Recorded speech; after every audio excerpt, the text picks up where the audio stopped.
I swear, this league cannot get out of its own way. They can't get out of their own way.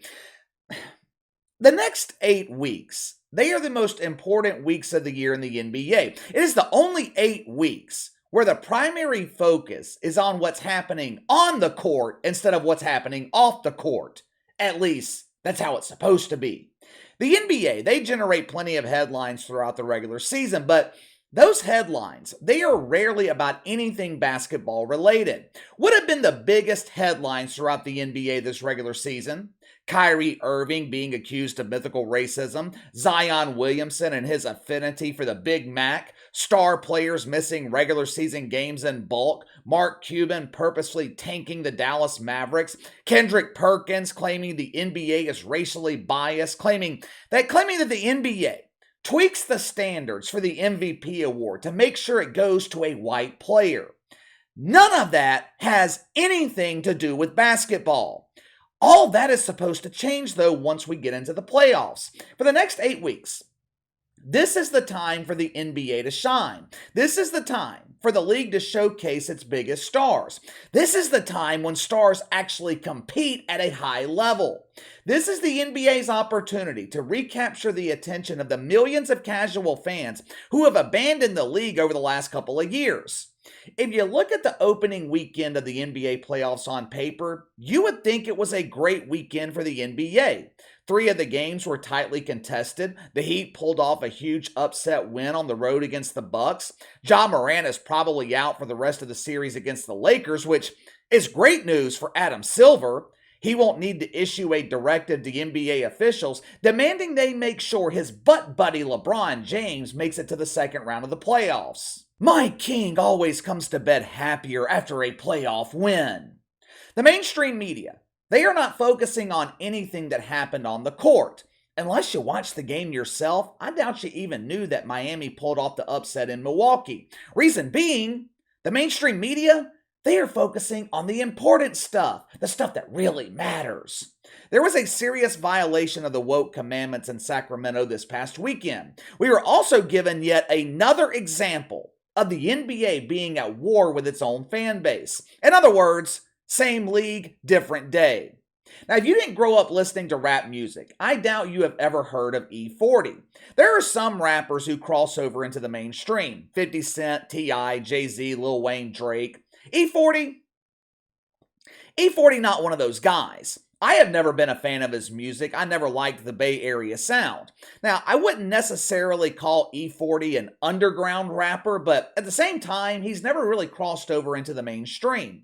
His 40 or so year career in music, been mostly without controversy. He's not really known as a troublemaker, doesn't fall into the stereotype of your typical gangster rapper from the 1990s. E-40 seems to be a mild-mannered dude, which is why I was kind of surprised by what happened Saturday night. Born and raised in the Bay Area, E-40 naturally is a diehard fan of the Golden State Warriors. He has attended countless NBA games both at home and on the road.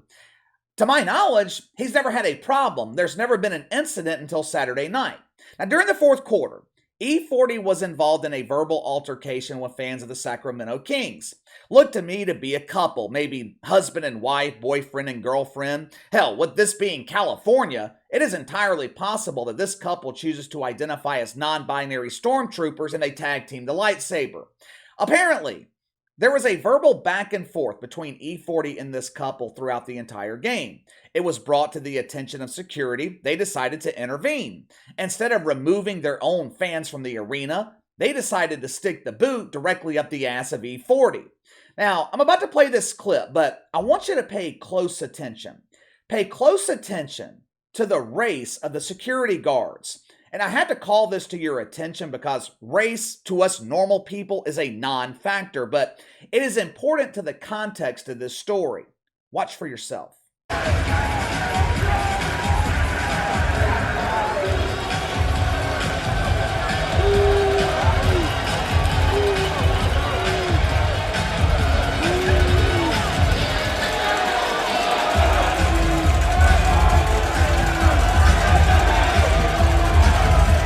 This should be no big deal, right? Verbal altercation between a public figure and fans. Well, it looks to be two black security guards. They intervene and decide to remove E-40 from the arena. With him being a public figure while also being a well-known fan of the road team in a hostile playoff environment, maybe, just maybe, they were removing E-40 for his own benefit. Maybe, just maybe, security in Sacramento was looking out for the well-being of E-40. Or perhaps they thought that he was in the wrong, or he was instigating the situation. They decided to remove him for that reason. There have been reports that WD-40 was standing up throughout the entire game, blocking the view from the people sitting behind him. And look, I understand both sides of this equation. You pay thousands of dollars for courtside seats to the NBA playoffs. You don't want your view of the court to be impeded. But at the same time, this is the NBA playoffs. If you're sitting behind me at the NBA playoffs, I apologize to you in advance because I hardly ever sit down. I'm on and off my feet the entire game. There are many others who are doing the same thing. However, I do try to be cognizant. I try to be respectful of the people sitting behind me. If they're not standing up, I try not to stand too much. If I'm asked by security to sit down, which I never have been, but if I was to be asked by security to sit down, I sit my ass down. What I do know with almost 100% certainty, not even almost, what I do know with 100% certainty, this incident with WD-40 in Sacramento had absolutely nothing to do with mythical racism. Not according to E-40, though. No. Come on, guys. Black man arguing with two white people who were born into inherent racism? This is a classic case of mythical racism. Fans of the Sacramento Kings, they had been heckling him throughout the entire game, trying to get him to sit on his ass. I am sure at some point, once the frustration was building up, the people, they probably started getting disrespectful. Either way, E-40 finally had enough. He started giving the shit back to him. I can kind of understand that too. What I don't understand is this need to turn yourself into the ultimate victim by playing the same race card that always seems to get played and never works. Check it out for yourself. Maybe E-40 tried to be respectful. Maybe he tried to be polite. But was he being polite when he was asked multiple times by security to sit down and he refused to comply? Was he being respectful when he continued to defy their request? Just because security decided to remove you from the arena instead of removing their hometown fans, that does not make you a victim of mythical racism. It makes you a victim of your own entitlement. Did you pay close attention to the security guards? According to my 2020 vision, they both appeared to be black men. E-40, he claims security saw an altercation between a white woman and a black man and automatically assumed the black man was at fault. Now, I find this narrative to be incredibly interesting, especially in the NBA. For starters, like I said, maybe security had E-40 removed for his own protection. He's a public figure. He's pulling for the road team in a hostile environment. It appeared in that clip that he was being heckled by multiple fans in that section. Hell of a lot easier to remove one dude instead of clearing out the entire section. Now you have to remember, this decision had to be made quickly by security. There was no time for some elaborate investigation. But let's get back to this narrative of security seeing an altercation between a black man and a white woman and automatically assuming the black man was at fault. How many times in the NBA, just recently, how many times in the NBA have we seen black players get white fans ejected? Just last month, Russell Westbrook had 2 white fans ejected. Why? Hell if I know, they probably called him West Brick and hurt his soft-ass feelings. Remember last season when LeBron James had a white woman sitting courtside at the Pacers game ejected? Draymond Green, he's had fans ejected a couple of times. Hell, it has become standard operating procedure in the NBA for players to kick fans out of the arena. And not one time have we heard anything about racial bias in those scenarios. Not once. But as soon as it happens to a black public figure, it is automatically classified as mythical racism. Speaking of Russell Westbrook and his soft ass, let me show you what happened at halftime last night in Phoenix. You know, I used to have a lot of respect for Russell Westbrook. I used to think he was a tough dude, and, I think he was during the prime of his career, but as his level of skill diminished and the amount of criticism of his game increased, Russell Westbrook has become in touch with his feelings. Oh, my feelings. I am so sensitive. I cry to my wife, whose gender remains unconfirmed, every time Skippy Baby calls me Westbrook. Like I said, Russell Westbrook, he has a recent history of fighting with NBA fans. He is the Brigadier General of the NBA Army in their war against their own fan base.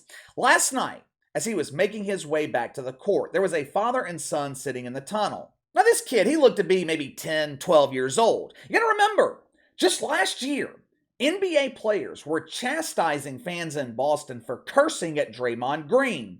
There are children in the arena. Oh, the children. We must protect the children. Russell Westbrook didn't seem to care about the kids last night. As he was walking back to the court, a fan of the Phoenix Suns called him Westbrook. This sent Russell Westbrook into an immediate emotional trauma. Watch for yourself. Watch him out. Take it like a man. Watch him out, motherfucker. Watch him out. Straight like that. Watch him out. This guy's the man. Westbrook's the man. Talk about it. Be about it. Woo! This league is in such desperate need of a strong leader. The NBA has been on the decline since Adam Silver took over for David Stern and handed all the power to the players. Players are allowed to abuse their own fan base without consequence. Russell Westbrook, pretend tough guy, is pretending to try and fight some dad in front of his own kid because he called him Westbrook.